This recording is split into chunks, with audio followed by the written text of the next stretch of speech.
eu sou Emanuele Jamile, sou médica ginecologista e obstetra e estou na medicina há mais ou menos 15 anos. Eu formei em medicina há 10 anos e a ginecologia e obstetrícia tomou meu coração logo que eu me tornei clínica, assim que eu formei em medicina. Eu fui trabalhar num PSF no interior aqui, bem próximo a Montes Claros, e lá eu comecei a fazer pré-natal num posto de saúde e comecei a perceber meu encantamento pela obstetrícia. O dia que eu tinha pré-natal, eu percebia assim que era um dia que eu ia mais feliz. Então aquela tarde ela tomava meu coração. E ainda tem a questão da minha avó, minha bisavó, já tem um histórico aí de parteiras. Então eu sabia que eu tinha que seguir naquele ramo, aquele dom que foi dado para nossa família, que foi de ajudar bebês chegarem ao mundo. Então de ajudar a trazer a vida. Aquela mãe que escolheu ser mãe é a mais fácil de conduzir. Acontece que a gente tem que estar preparado até para o contrário.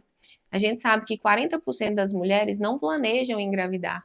E essas mães são um desafio, porque a gente, durante essas 40 semanas, a gente tem que auxiliá-las a ver a gravidez e esse filho que vai chegar de uma forma mais leve. Perceber que aqueles mal-estares da gravidez são necessários serem passados para que a gente tenha um objetivo maior. Então, mais do que a mãe que sonha, a mais desafiadora é a que não sonha e que precisa se adaptar a essa nova realidade. Mas é incrível, são 40 semanas incríveis. A gente sabe que muitas mulheres chegam ao pré-natal muito antes mesmo de ser pré-natal. Algumas vezes elas vêm na consulta pré-gravidez, então, que é o ideal, que ela planeja engravidar, e depois do parto, é muito comum aqui na recepção até do consultório, quando é a última consulta, fala assim, ai meu Deus, que saudade que eu vou sentir, né? Principalmente ali no último mês, que vem toda semana, esse desgarrar, ele realmente às vezes quebra ali um pouco o vínculo e a gente sente muita saudade. Descreve pra gente como que foi aquele primeiro parto que você fez e aquela sensação assim de pela primeira vez fazer algo tão importante. O primeiro parto, eu não me esqueço, o meu primeiro parto normal, eu estava no segundo ano, quase para acabar a faculdade. Então, ali entre o quarto e quinto ano de medicina. E lá no internato, eu confesso que eu assustei um pouco, sabe? Naquele momento, naquela época, não era comum ter anestesia de parto. Então, eu achei muito traumatizante a dor, todo aquele sofrimento para que acontecesse, que a vida chegasse. Mas aos poucos a gente foi vendo a evolução, a tecnologia, a medicina avançando. Hoje, por exemplo, a gente tem acesso à anestesia de parto. Então, assim, até essa minha visão melhorou muito do parto. E aquela primeira impressão que o parto me deixou que não foi tão legal, hoje eu tento quebrar isso, principalmente com as mulheres que estão ali parindo, para que elas não tenham aquela percepção que eu tive, que mesmo como aluna me causou um pouco de desconforto. Então, é tentar mudar essa percepção. Eu costumo falar muito que a dor ela é inevitável, mas o sofrimento, a percepção de dor, ela é muito pessoal. Então, realmente, a dor vai acontecer, mas a gente pode ali trabalhar como a gente vai enfrentar esse desconforto. Sempre, né, todo ano ali, todo mês, tem pacientes que realmente nos demandam mais. Mas eu tenho uma paciente, assim, que eu realmente arrepio de lembrar, uma paciente minha de Bocaiúva, muito querida, inclusive, há muitos anos está comigo. Ela teve um parto comigo do segundo filho. Primeiro ela perdeu ali com 26 semanas, um bebê de mais ou menos ali 900 gramas quando nasceu. E o segundo, a gente conseguiu que ela tivesse o parto um pouco mais avançado, porque ela tinha um problema no útero, e com 900 gramas, esse bebê sobreviveu e tá lindo, já tá com 5 para 6 anos. Então, assim, é uma paciente que eu vi a luta. Ela chegava na recepção, ela ficava deitada mesmo, porque ela não podia movimentar muito. Por infinitas vezes eu atendi por telefone para tentar evitar esse deslocamento. Então, essa paciente em específico, essas pacientes que lutam muito pela gravidez e que já perderam gravidezes anteriores, realmente nos marcam muito. Aniversário de um ano, para sempre, assim, a gente é sempre convidado e sempre lembrado. Muito comum, eu já estou na minha leva de terceiros bebês, então, assim, desde a minha formação, eu já estou com as pacientes que estão ganhando bebê pela terceira vez comigo. Então, assim, realmente eu imagino que daqui uns 30 anos eu vou ter feito muito parto mesmo. E daqui uns dias eu vou começar a fazer parto das filhas das pacientes, né? Então, realmente é um acompanhamento para a vida inteira.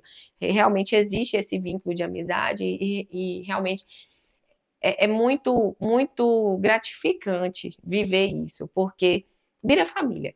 É mais do que uma relação médico-paciente, é realmente familiar. O ideal é que o médico, como o obstetra, principalmente, ele lida com muito sangramento, o ideal é que a gente tenha algum distanciamento. Não é ideal que eu faça, por exemplo, parte da minha irmã, que eu esteja lá, que eu auxilie, mas que diretamente eu não faça. Então, assim, familiar muito próximo a gente não deve, tá? Mas, assim, primas, outras pessoas que cresceram comigo, amigas de infância. Tive o prazer recentemente de fazer o parto de uma amiga de infância que, assim, cresceu comigo, a gente brincava de boneca junto e eu acompanhei ela ser mãe. Então, assim, realmente é uma explosão de amor. Tá? Realmente é uma explosão de amor. Mas por questão de segurança, realmente a gente deve evitar essa proximidade muito grande familiar. Como que foi para você o momento que você descobriu que estava grávida também? Eu tenho um bebê de 2 anos e 10 dias. Ele é um bebê incrível, super planejado, esperado, e me mudou a percepção de entender mais aquele cansaço, aquela paciente que chega às vezes mais queixosa. Então, realmente, a minha percepção da gravidez, ela mudou muito depois que eu me tornei mãe. Inclusive sobre o parto também. Hoje, quando uma mãe fica muito incomodada e está muito preocupada com a gravidez, a gente valoriza muito mais depois que a gente é mãe, porque o instinto de mãe, ele não nega, ele não é. E assim, o obstetra, o objetivo dele, não é à toa que do latim, né, o significado de obstetrícia é obstar, é estar ao lado, é isso que o obstetra tem de obrigação, é realmente observar e acompanhar as pacientes e escutar, principalmente. E depois que a gente se torna mãe, isso fica muito mais aguçado. Muitas mamães vão assistir esse vídeo, muitas mamães nos acompanham, mulheres que já estão grávidas e que planejam estar grávidas. Qual o conselho que você dá para as futuras mamães e para as atuais gestantes? O mais importante quando a gente quer ser mãe é entender que não é só uma escolha nossa. Por algum motivo, foi aquele momento que Deus preparou para você se tornar mãe.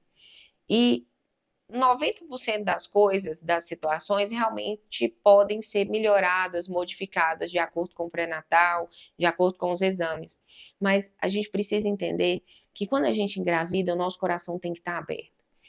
95% das gravidezes vão vir sem nenhum problema, mas assim que a gente engravida, a gente tem que entender que 5% das situações vão fugir um pouco do nosso controle. E o nosso coração tem que entender que é uma vida que a gente está gerando, que não é um bebê que a gente está indo comprar numa loja.